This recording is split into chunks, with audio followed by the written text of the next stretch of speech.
It was the bottom of the 13th inning, and I came into a tie ball game or whatever, and had a guy on first base, and Hal McRae hit a deep fly ball into right center field, and I was literally off the field because the guy was scoring from first base easy, and the ball hit in the ivy, and it stuck. And our center fielder ran over, and instead of pulling it out, just stuck his hands up in the air. And so the umpires went out, and they moved all of the runners back to second and third, and I was able to wiggle out with a pass ball that Kurt Manwaring threw back to me at the plate, and I basically threw the guy over the top of my head at the plate so he couldn't score. And then we scored in the top of the 14th, and that was how I got my first major league win, and my only win I got in the big leagues actually. So to me, that was probably my highlight story in my career, being able to at least get a W in the big leagues. When I got drafted to play pro ball, I told my dad that I was never going to go to a major league ball game until I was playing in it. So May 17th, 1995, when I walked into Candlestick Park for the first time, that was the first Major League Baseball park that I'd ever been in my life. And it was more the feeling of accomplishment that, something you thought about your whole life, and it happened so fast. I was in Albuquerque, had to get back on a plane, fly to San Francisco. You really had no time to process exactly what was taking place, but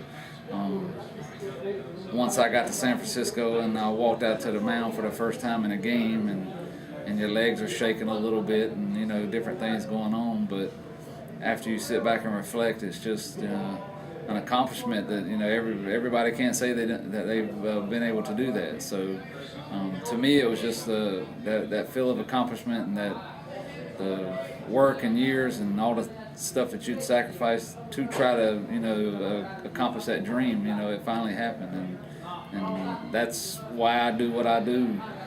Being a coach now is to try to help these guys be able to realize their dreams and aspirations if they get to make it to the big league someday. As coaches, to me, that's our biggest pat on the back or whatever, is when guys that we've had and had some kind of contact with, to be able to give them any advice or inspiration or whatever you want to call it, to help them to be able to achieve that. The ultimate goal is being a professional baseball player, is playing in the big leagues, and that's our whole satisfaction as coaches. And it's no longer about me. I guess someday could be a coach in the big leagues. I don't know. I don't really think about it that much. But these kids here, being able to help and mold and push them in the right direction, to me is more satisfying than when I made it to the big leagues, for sure.